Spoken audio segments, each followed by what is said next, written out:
அன்புள்ள கடக ராசி அன்பர்களே, புதன் பெயர்ச்சி பலன்களை நாம் பார்க்க போகிறோம். புதன் பகவான் ஜனவரி 11ஆம் தேதி தனுசு ராசியிலிருந்து மகர ராசிக்கு செல்கிறார். அவர் ஜனவரி 11ஆம் தேதியிலிருந்து ஜனவரி 28ஆம் தேதி வரை மகர ராசியில் அவர் சஞ்சாரம் செய்வார். கடக ராசினருக்கு புதன் பகவான் 3ஆம் இடத்திற்கும் விரயஸ்தானத்திற்கும் உரியவர். அவர் 7ஆம் இடம் செல்வதால் தீமை நன்மைகள் குறையும். ஜனவரி 11ஆம் தேதி முதல் 28ஆம் தேதி வரை அவர் புதன் பகவான் மகர ராசியில் சஞ்சாரம் செய்வார். குடும்பத்தை பொறுத்தவரை குடும்பத்தில் கணவன் மனைவி இடையே ஒன்றுமில்லாத விஷயங்களுக்கு கூட சண்டை சச்சரவுகள் வரலாம். அனுசரிப்பு தேவை. ஒருவரை ஒருவர் நன்றாக புரிந்து கொள்ளுதல் வேண்டும். தேவையில்லாத செலவுகள் வரும். செலவுகளை சமாளிப்பதில் சிரமம் ஏற்படும். உத்தியோகத்தை பொறுத்தவரை உயர் அதிகாரிகளுடைய கண்டிப்பு தங்களுக்கு உண்டாகும்.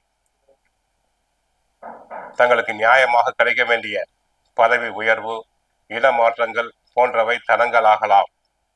உழைப்பு அதிகம். பிறர் வேலைகளையும் தாங்கள் சேர்த்து செய்ய வேண்டி வரும். தொழில் வியாபாரத்தை பொறுத்தவரை தினசரி உபயோகிக்கும் காய் கனிகளை விற்போர், வெந்தயம், பாசிப்பயிறு போன்ற பொருட்களை விற்போருக்கு நஷ்டம் வர வாய்ப்பு உண்டு. ஆக வியாபாரிகள் கவனமாக இருத்தல் வேண்டும். பொருட்கள் தேக்க நிலை கூடாது. தொழிலில் அதிக முதலீடுகள் கூடாது. அகலக்கால் வைக்கலாகாது. ஆசிரியர்கள், கணக்கர்கள், பேச்சாளர்கள், இன்சூரன்ஸ் ஏஜென்ட்டுகள், ஸ்டேஷனரி வணிகம் செய்வோர் கவனமாக இருத்தல் வேண்டும். இல்லாவிட்டால் நஷ்டம் வர வாய்ப்பு உண்டு. பார்ட்னர்ஸ்களை அட்ஜஸ்ட் செய்து போக வேண்டும். அடமெண்டாக இருக்கக்கூடாது. அதிக பொருட்கள் தேக்க நிலை அடைவதால் மனக்கலக்கம் அடைவீர்கள். ஐடி துறை அன்பர்களுக்கு சிலருக்கு வேலை இழப்பு உண்டாகலாம். வேலையில் உள்ளோருக்கு சம்பளம் குறைக்கப்படலாம். வெளிநாட்டு நிறுவனங்களிலிருந்து நல்ல செய்தி எதிர்பார்க்கும் ஐடி அன்பர்களுக்கு தற்சமயம் தடங்கள் தாமதம் உண்டாகும். உழைப்பு அதிகம், வருமானம் குறைவு, கவனம் தேவை. பத்திரிகை துறை அன்பர்களுக்கு உழைப்பு அதிகம். மக்களிடையே பெயர் புகழ் கெடும். ஆகவே கவனமாக இருத்தல் வேண்டும். தரகு கமிஷன் ஏஜென்சி அன்பர்களுக்கு உழைப்பு அதிகம். உழைப்பு அதிகமாக இருக்கும். தரகு கமிஷன் ஏஜென்சி அன்பர்களுக்கு அனாவசியமாக அலைய வேண்டியிருக்கும். பிரயாணம் செய்ய வேண்டியிருக்கும். ஆகவே உடலில் அசதி சோர்வு வந்து விலகும். ஜவுளி வியாபாரிகளுக்கு பொருட்கள் அதிகமாக தேக்க நிலை உண்டாகும்.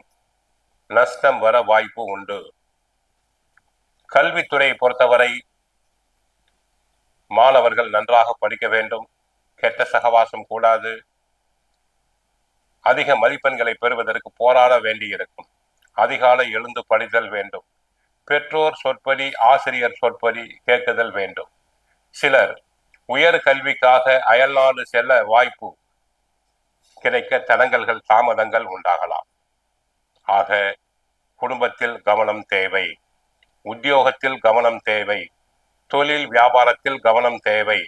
ஐடி துறை அன்பர்கள், பத்திரிகை துறை அன்பர்கள் கவனமாக இருத்தல் வேண்டும். கோவிலுக்கு சென்றால் புதன் பகவானை வழிபடுங்கள்.